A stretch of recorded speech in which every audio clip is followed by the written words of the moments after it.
Cognizant to the needs of our learners, parents, and teachers, the Department of Education provided us with powerful tools for productivity that will allow us to foster critical thinking skills, problem-solving skills, communication and collaboration skills to be compassionate, responsible global citizens.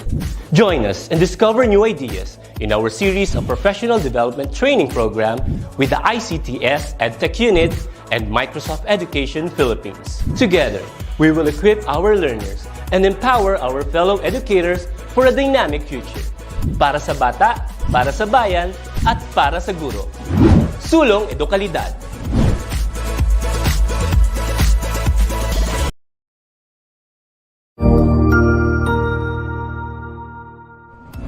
Magandang araw, Sir Wilbur po, at your service. Narito ang ETUlay upang gabayan ka sa inyong pag-aaral upang lubos na maunawaan ang iba't ibang paksa o subject. Ang ETUlay ay isang free online tutorial class na pinangungunahan ng ICTS Educational Technology Unit sa pamumuno ni Undersecretary Elaine Del B. Pascua. Ang programang ito ay hindi lamang para sa mga bata, kundi ito rin ay magsisilbing gabay sa mga magulang at mga guro kung paano nila ituturo o gagabayan sa bawat asignatura ang kanilang mga anak o mga estudyante. Sa kasalukuyan, ang self-learning module mula sa rehiyon ng Calabarzon at kilala sa tawag na pivot ang ginagamit sa ating ETUlay online class. Kaya ano pang hinihintay ninyo? Ihanda na ang inyong mga ballpen o lapis, papel o kwaderno at samahan kaming itulay ang pagkatuto para sa bawat batang Pilipino. Sama-sama tayong magtutulungan para malampasan ang mga hamon sa panahong ito. Halina't matuto kasama ang inyong online tutor sa oras na ito.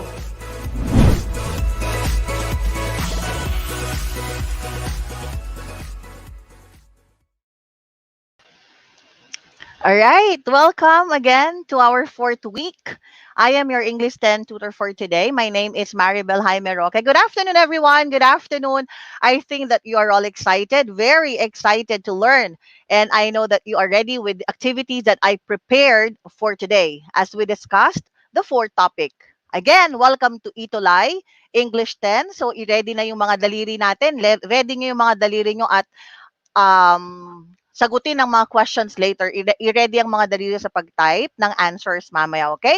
Of course, we would like to welcome all the teachers, students, and parents who are watching right now. So let's read the comments and acknowledge all the viewers.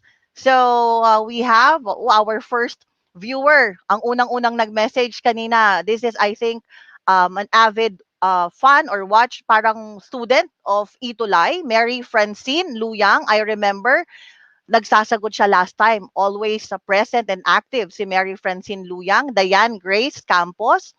By the way, Mary Francine Luyang is from Dasmariñas West National High School, grade 10. Okay?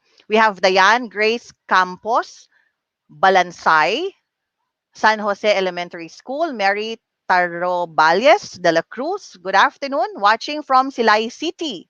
Julian Valdez. Ma'am Jessica Borromeo. Good afternoon din po. Okay. And Bea Joy Gutierrez Lagman. So, good afternoon from Gutad National High School. Okay. So, you can also share this link so that your friends can also watch and definitely learn new lesson today. Okay. So, I hope you will stay with me until the last minute of our discussion. So let's begin. Last week, we discussed the elements of an argumentative essay. And of course, before we start a new lesson, let us have a short review of that lesson. Okay? So let's have a review about the elements of an argumentative essay. Ready na yung mga daliri? Magsagot tayo. Good afternoon din, Trina or Tina Trinidad, Lumban National High School, SDO Laguna. Okay, let's start with the first question, viewers. The opening paragraph that grabs the reader's attention, is it A, a claim, B, evidence, C, hook, or D, conclusion? Kindly write the number and your answer. Okay? So what do you think is the answer for number 1? Again, the opening paragraph that grabs the reader's attention. What do you think? So we have here the answer from Geraldine Humamoy. That is letter C, Mary Francine Luyang and Mirna Rolyon. Their answer, I hook. Let's check if the answer is hook. Letter C. Very good. That is correct. So the answer is letter C. You remember it's exordium or hook, right? The answer is exordium or hook. That is correct. That is our beginning or opening paragraph. Let's have number 2. Anika Rose, your answer is also correct. Eric's, Joanna, Ma'am Jessica Borromeo, Teresita Altares, your answers are all correct. That's letter C. Now let's proceed to number 2. The division of arguments is in an argumentative essay. Is it A, hook, B, conclusion, C, evidence and facts, or D, partition of topics? What do you call the division of arguments in an argumentative essay? What is the answer for number 2? Again, include the number and your answer. Bea Joy Gutierrez Lagman, watch him from Gutad National High School. Hello, Nenita Udarbe. Okay, again, for number 2, what is the answer? The division of arguments in an argumentative essay. What do you call that? Is it letter A, hook, conclusion, evidence and facts, or letter D, partition of topics? Good afternoon, Ma'am Jennifer Pipin of Mariano Marcos Memorial High School. Stay tuned, Ma'am Jennifer Pipin. Enjoy watching. The answer for number 2 is letter D. You call it as the partition. You divide it. You divide the arguments and you call it as partition of topics. Okay? Usually, nakikita ito sa body. That is correct, Nenita Udarbe. And also, Jane Kamantang. Your answer is also correct. Let's have number 3. What do you think is the answer for number 3? A kind of exordium. I think I remember last time we discussed 5 types of exordium, right? So this is a kind of exordium that states numerical data. Is it an anecdote memoir? Is it a statistics or rhetorical question or letter D, quotation? What is the answer? Liz Gonzalez from National High School, Gutad National High School. Hello. For number 3, what is the answer? A kind of exordium that states numerical data. The answer is letter B. And you're right. Francine Mirna, you're correct. Your answer is correct. Kate Pangilinan, okay, thank you for watching.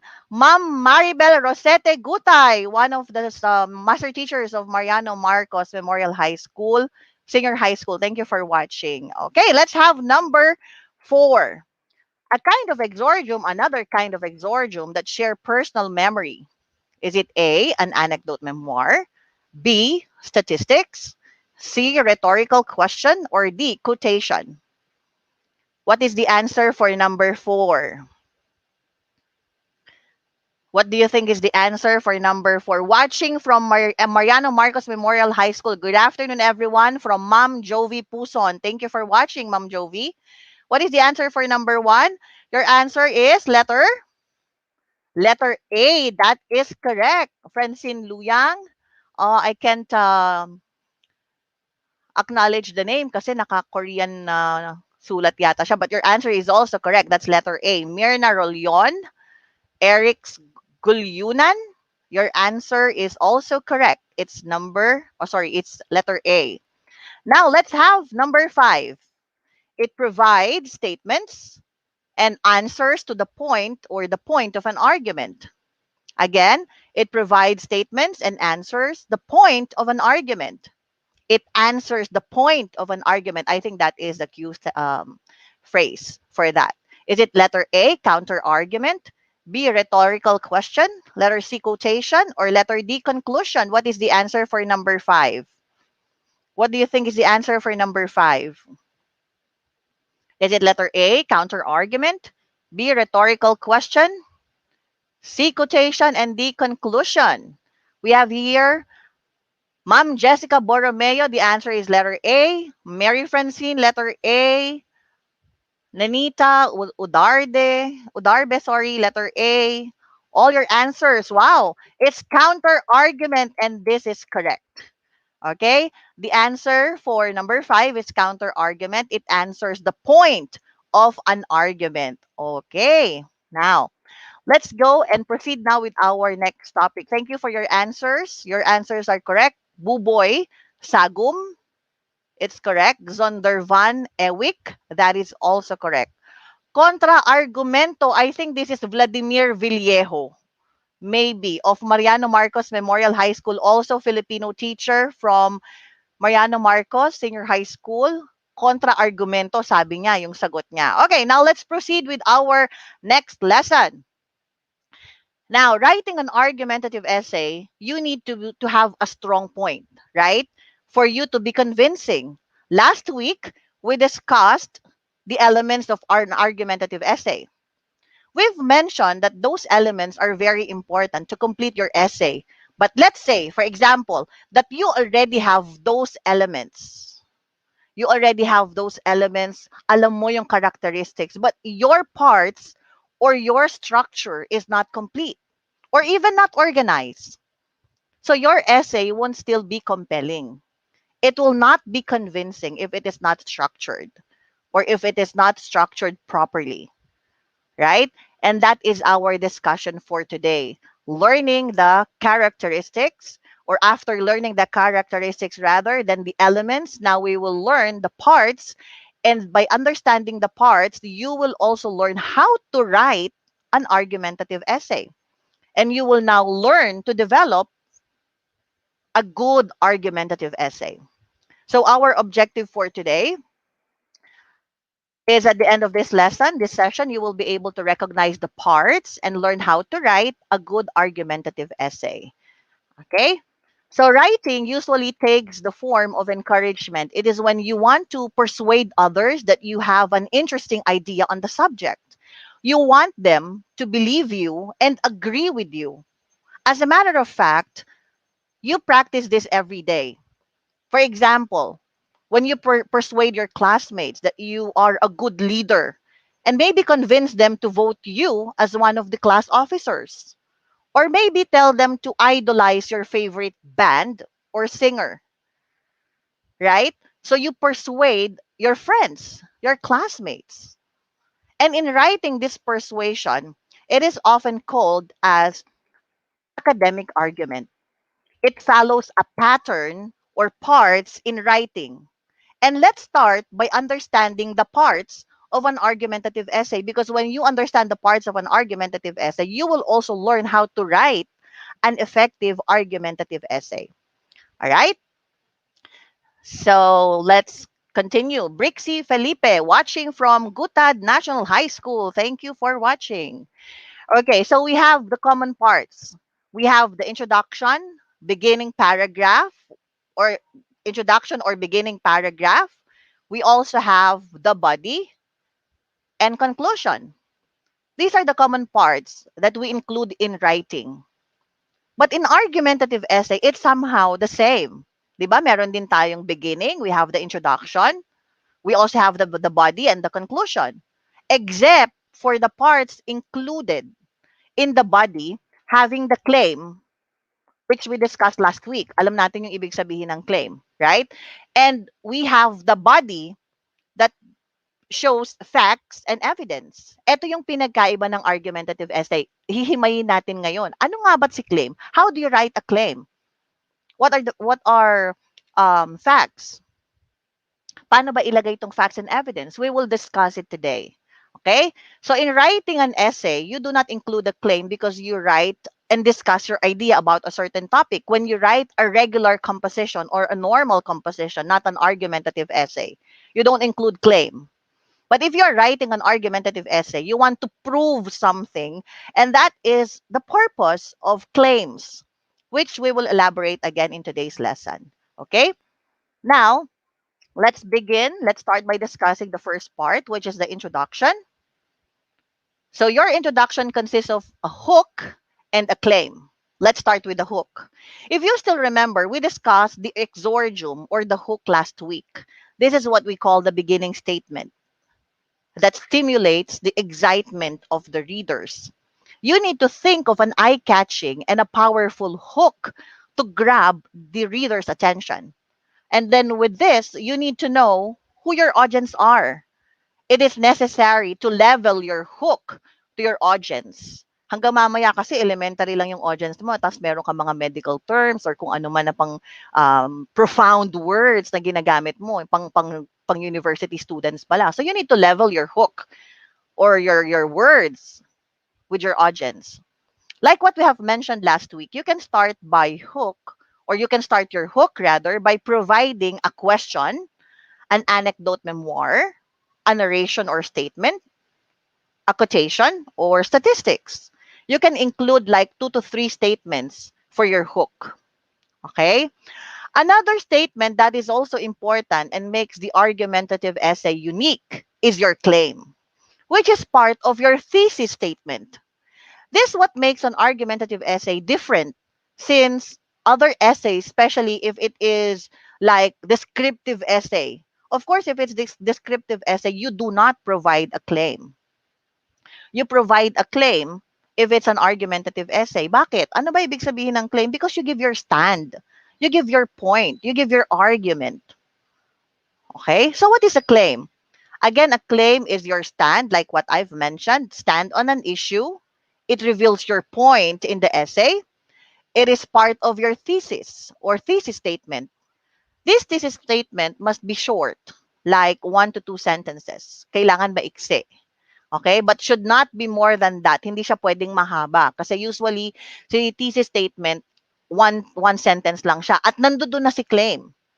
With that 1 to 2 sentences, dapat nandoon na nakapaloob na si claim. Okay? It already includes your claim. Now, you need to understand that claim should be arguable. It is not just a statement and stating something on an issue. So to explain it further, let us have this example. Okay? I also gave this example on my video discussion. I also have my YouTube channel. So when I discussed the topic about the thesis statement, I also gave this example. Okay, now I will present 2 options.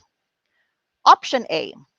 The person I admire is Liza Soberano, a famous Filipina American actress that starred a lot of shows on ABS-CBN.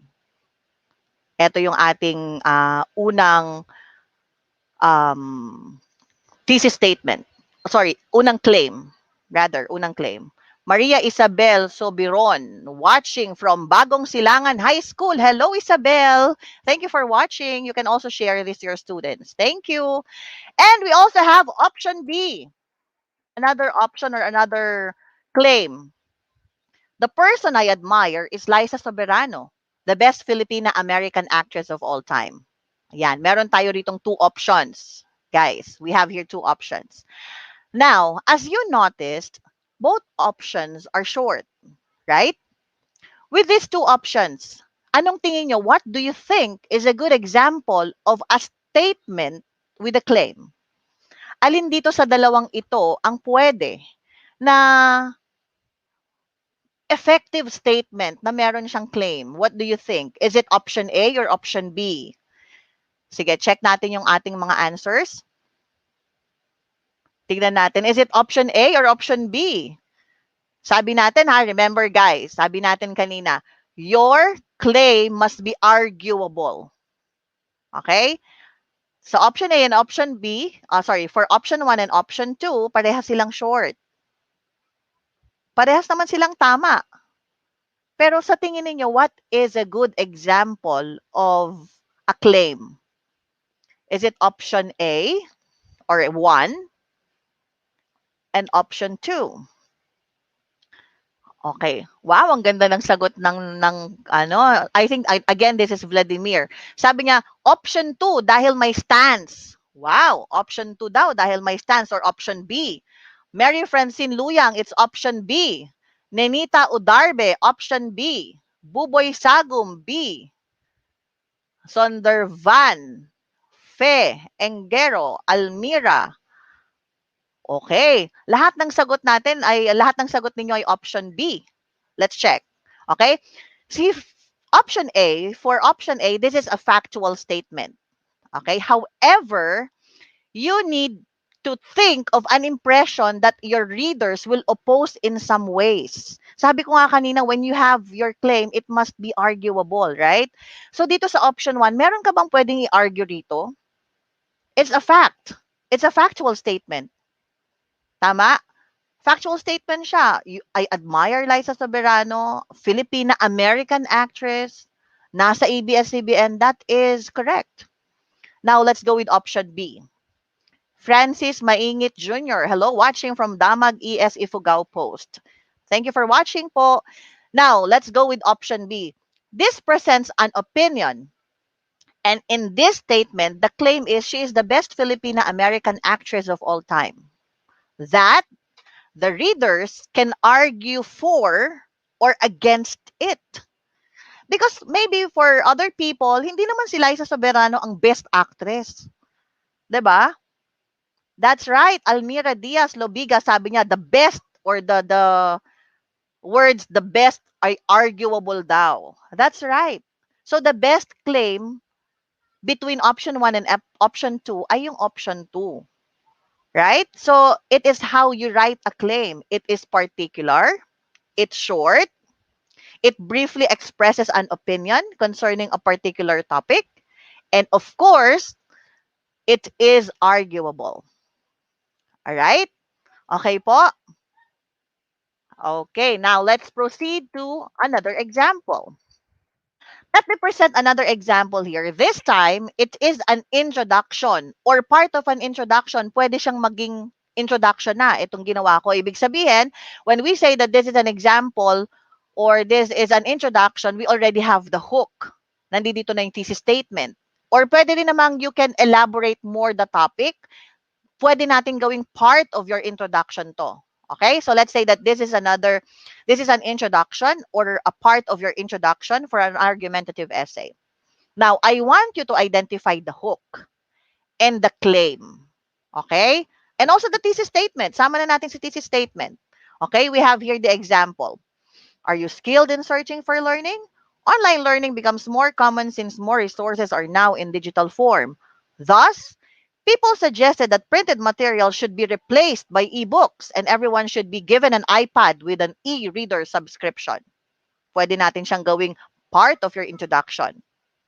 Now, let us check what is the hook in the statement or in this paragraph. Sige nga, can you please type your answers? What is the hook in this paragraph?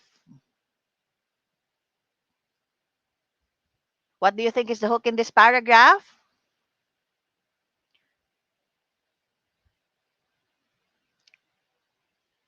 Sabi pa rin ni Buboy Sagum, the word of all time ay arguable. That is right. Mary Francine Luyang. Hook, are you skilled in searching for learning? Let's check. That is correct. Mary Francine Luyang, that is correct. This is our hook. And what kind of hook is this? Do you remember? Almira Lobigas. Ang bilis ni Almira. Wala pa yung question ko. It's a kind of question or rhetorical question. Very good, Almira. Okay? Now, what is the thesis statement? What is the thesis statement here? Pwede nyo na lang lagyan ng dot-dot kung masyadong mahaba yung inyong itatype. You can start with the first, let's say, 3 words, and then dot, and then you continue with the last, let's say, 2 or 3 words para makita natin we can check your answer. What is the thesis statement? Nenita, hello, Nenita Udarbe, Fe Ingero, Jovelyn Amistoso, Jerusalem. What is the thesis statement? Let's check the thesis statement. Thesis statement yung buo Sabi natin kanina si claim part siya ng thesis statement, 'di ba? Nasa loob siya ng thesis statement. So ang thesis statement natin itong buong ito. That is correct, Eric's Gulyunan. That is right. You started with online learning becomes more common, ... Everyone should be given an iPad with an e-reader subscription. This is your thesis statement. Now, what is the claim? Sabi natin si claim nasa loob ng thesis statement. What is the thesis state or what is the claim?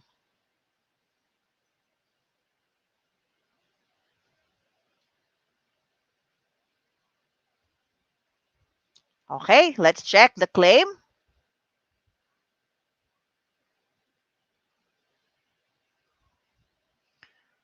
Right, okay, let's check the answer. Ang claim natin is people suggested that printed material should be replaced by ebooks and everyone should be given an iPad with an e-reader subscription. That is correct. That is correct, Nenita, Udarbe, and Mary Francine Luyang. This is our claim. Bakit? Because it's arguable. Printed material should be replaced by ebooks? Merong mga ibang tao na sabihin na, ay, hindi ako nag-agree dyan. I still want printed materials than ebooks. Meron namang ibang nag-a-agree. Right? So when you agree, you give your evidence and facts for that. Still an argumentative essay. Correct? This is now your claim. It's arguable. Okay? This is correct. Now, well, if you want to learn more about writing a thesis statement, you can check my YouTube account. I provided discussion for that. Okay? Okay. Now, let's go with the body. Okay, is it clear with the introduction? Now, let's go and proceed with the body. A typical argumentative essay contains 2 or more paragraphs that explain the reasons why you support your thesis. Sabi natin, bakit siya naging 2 or 3 or more than that? Because you have lots of evidence or facts. Pag marami kang facts or marami kang examples, meron kang partition. Yun yung diniscuss natin last time. You have the partition. So you just divide each example in every paragraph. Okay? Each body paragraph should include facts or piece of evidence and contain a topic sentence that clearly and concisely explains why the reader should agree with your position. Body paragraphs are also the backup of your claims by giving examples, research, studies, text citations. So you will gain your reader's trust. Okay, like what I have mentioned at the beginning, that the body essay can be 2 or more paragraphs. Ulit, sabi natin, ito yung tinatawag nating partition which we discussed last week. Right? Now, take a look at this diagram. We have here the body parts. Take a look at this diagram. Hello, Cristel Babagonio Oribe. Okay. Now, take a look at this diagram. To prove your argument, it is usually in one paragraph. Ito yung bumubuo sa isang paragraph. It completes one paragraph. If you have a lot of examples or evidence, it can be longer because you divide your examples by paragraph. Let's start with the topic sentence. An item, fact, detail, or example that you can tell your readers that will help them better understand your claim. Okay? Sa isang paragraph, when you provide your body paragraph, you need to start it by writing a topic sentence. After introducing your topic sentence, you now need to provide facts to explain it. You need to explain your topic sentence. You need to discuss things that will explain your topic sentence. All right? Next is the evidence, wherein you need to introduce your evidence either in a few words or in a full sentence. You can introduce it by stating a phrase or a sentence.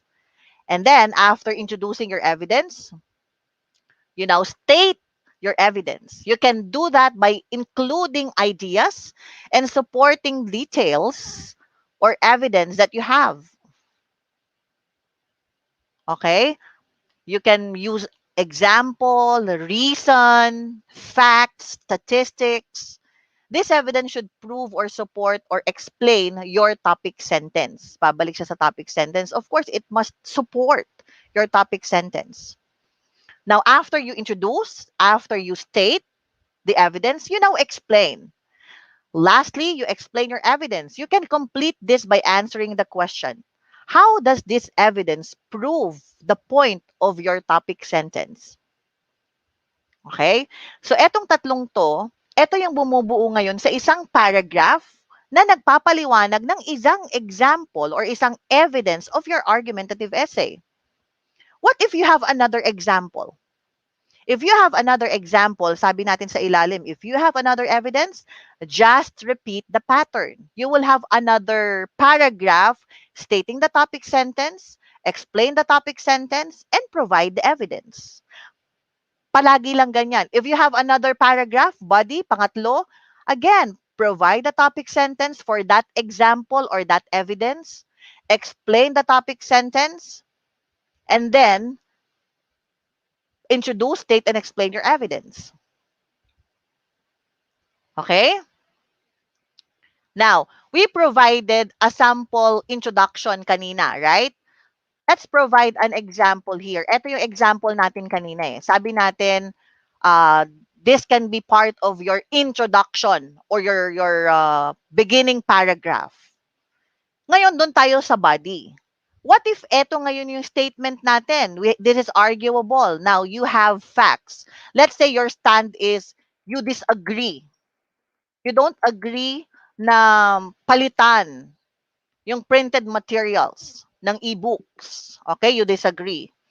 Sabihin natin you have two facts or meron kang dalawang evidence. Your first body paragraph. Ito yung first body paragraph. Ang sasabihin mo, meron siyang research that 30% of the people read slower on tablets. Okay?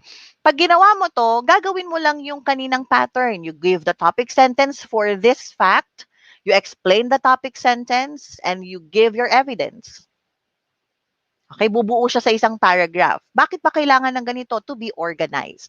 'Di ba? To be organized. Next, another paragraph. Meron kang another evidence. Na ang evidence mo naman, there are more benefits in using printed material or going to the libraries. Sabihin mo na mas marami kang benefits na makukuha when you depend on printed materials.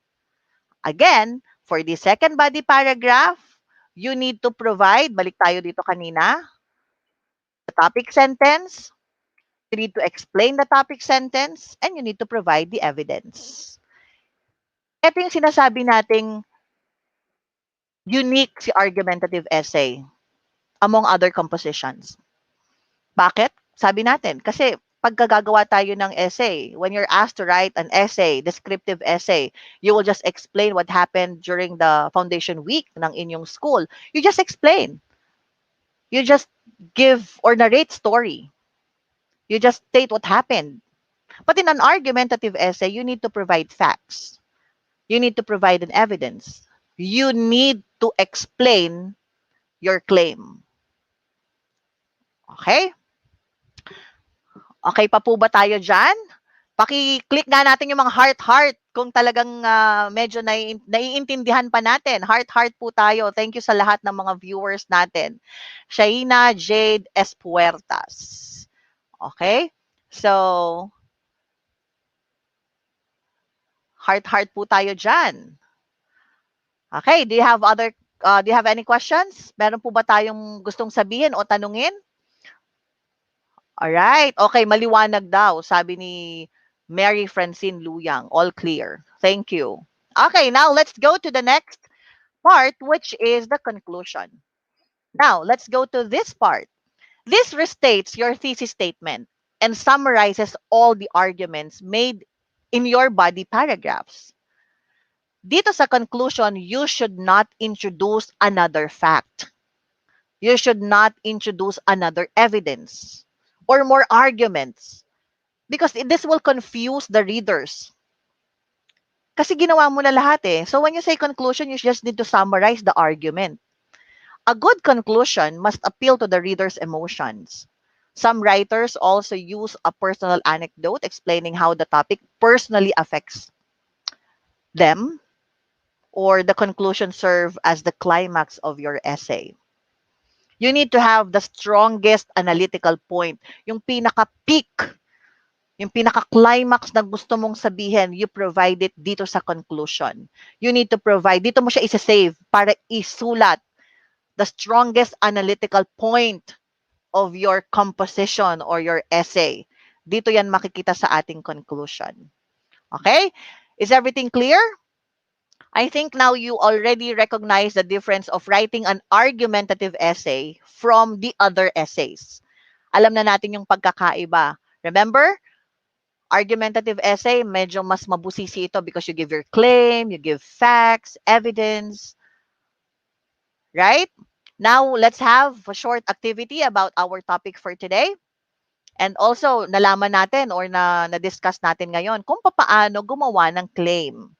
That is very important kung paano gumawa ng claim. Kasi si claim yung pinaka patutunguhan. Ano bang gustong sabihin ng writer na to? Sasabihin ng mga readers. Ano bang gustong sabihin ng writer na to? Pumapayag ba siya? Hindi ba siya pumapayag? Ayaw ba niya? Tapos, sa mga evidence mo tsaka sa mga facts mo, doon naman magbe-base sa mga readers na, hindi totoo yan, dapat ganito. Okay? Kapag nag-disagree ang iyong reader, it means that you are writing an effective paragraph or effective claim. 'Di ba? Pag nakipag-argue siya, effective yung argumentative essay mo. And that's the time nakipag-argue na siya, 'di ba? Hindi siya naniniwala sa iyo. And that's the time na dapat galingan mo yung pagbigay ng facts and evidence kasi doon mo na siya ngayon paniniwalain. All right. Now let's have the activity. Everybody is ready for our activity. Let's have number 1. How does argumentative essay differ from the other forms of writing? Is it A, it has a different tone of paragraphs? B, it consists of many discussions? It has a claim that stands a point? Or letter D, narrates and discusses an event? What is the answer? Kindly write the number and your answer. For number 1, Mary Francine Luyang, the answer daw is letter C. Let's check if it's letter C. Correct. Very good, Mary Francine. Angel Samosa, Laika Joy Martin, your answers are correct. Thank you for watching. Buboy Sagum, Eric's Gulyunan, Zonder Van Elwick, your answers are correct. It's letter C. Now let's go with number 2. Identify the claim in the statement. School uniforms may be a direct cost of parents, but school uniforms may be direct cost of for parents. Thus, all schools must have an official uniform for students. Typo error. School uniforms may be a direct cost for parents. Thus, all schools must have an official uniform for students. That is the correct statement for this number. So what is the answer? Is it letter A, school uniforms may be a direct cost for parents? B, all schools must have an official uniform for students? Or C, school uniforms may be a direct cost for parents? Number 2, and your answer. Mary Francine, it's letter A. Sabi niya, sagot niya for number 2 is letter A. What is the claim? Tingnan natin maigi. Sabi natin, ang claim ay dapat arguable. Ano ba sa statement na to ang pwede kang mag-argue? Alin dito? School uniforms may be a direct cost for parents. All school must have a school uniform for students. School uniforms may be a direct cost for parents. What is the answer? Let's check the answer. Laika Joy Martin is letter B. Jacqueline Diaz, letter B. Let's check the answer. Very good. Sondervan, Jacqueline, Francine, Annalyn Reen, Arnel Castro, Arnel Nico De Castro, letter B. Your answers are all correct. Hannah Yana Belingon and Ray Euro Grospe. Okay. Galing. O nga, napansin nga ni Mary Francine. That's right. Same siya. Number 3. Identify the claim in the statement again. Social networking sites serve as a means of practically connecting people across the globe. In another way, help the teenagers with schoolworks. Therefore, it's the best teenagers to use all social networking sites. What is the answer? A, help the teenagers with schoolworks. B, social networking sites serve as a mean for practically connecting people. Or letter D, it is best for teenagers to use all social networking sites. What is the answer for number 2? Number 3, rather. Number 3 is letter C. Let's check the answer for letters. Number 3. Okay, Jacqueline Diaz and Mary Francine Luyang, your answers are correct. It's letter C. It is best for teenagers to use all social networking sites. All right, let's have number 4. Identify if it's true or false. In conclusion, you need to include the strongest analytical points of your essay. Is it true or false? In conclusion, you need to include the strongest analytical points of your essay. True or false? Let's check the answers. I can still see answers ng number 3, Sonder Van Erwijk. That is correct. But how about number 4? Is it true or false for number 4? The answer is true. Right. Hannah Belingon, that is correct. It's true. You need to include the strongest analytical point of your essay. Right? And let's have number 5. Sorry. That's the last. So again, strongest analytical points of your essay because sabi natin you need to persuade your readers, right? You need to persuade your readers. Okay? So, Alisa Palustre, your answer is also correct. All right. Okay. So I think now you already recognize the difference. Okay. Now that you can construct a good argumentative essay. I think you can now construct your own argumentative essay. We already discussed all the topics about it. Just remember, we discussed the characteristics, the elements, and the parts. Of course, the parts, because with these points, you can create a good and effective argumentative essay. Okay? So if you think that this topic is clear, kung naiintindihan ng lahat, click natin si heart at saka si like button. Okay? Sandarvin Ewik, thank you. Okay, so I think this will be all for today. Don't forget to subscribe dito sa ating ETUlay, okay, for you to be notified sa mga live videos, lectures ng inyong mga subjects. Again, if you also want to review your lessons in school, don't forget to subscribe to the official Facebook page of DepEd TV. And of course, to DepEd TV's YouTube account. Mary Francine Luyang, thank you po. Thank you then for always watching, Mary Francine. And you can also check my YouTube account, Lala Rocket 2829. I also provide video lessons about English, especially for the senior high school students. Merong mga lectures doon about English. And if you have any questions about this topic or the previous discussions, feel free to send private message on my FB account, Lala Jaime Roque. Thank you, ma'am, sabi ni Buboy Sagum. Eric Gulyunan, I am happy to see my students from Caragassan National High School participating in this activity. Thank you also, Eric Gulyunan, for encouraging your students and for also watching the lesson. Okay? Jem Mendiola, thank you, ma'am. Ray Euro Grospe, thank you so much. Thank you, everyone. I hope to see you next time. Keep safe also, Maria Isabel. Thank you so much. This will be all for today. Again, I will see you again in our next lesson. Lagi po kayo sanang nakasubaybay. I hope to see you again. Okay? Thank you so much, everyone. Stay safe. Bye. Have a great day. Bye. Thank you so much.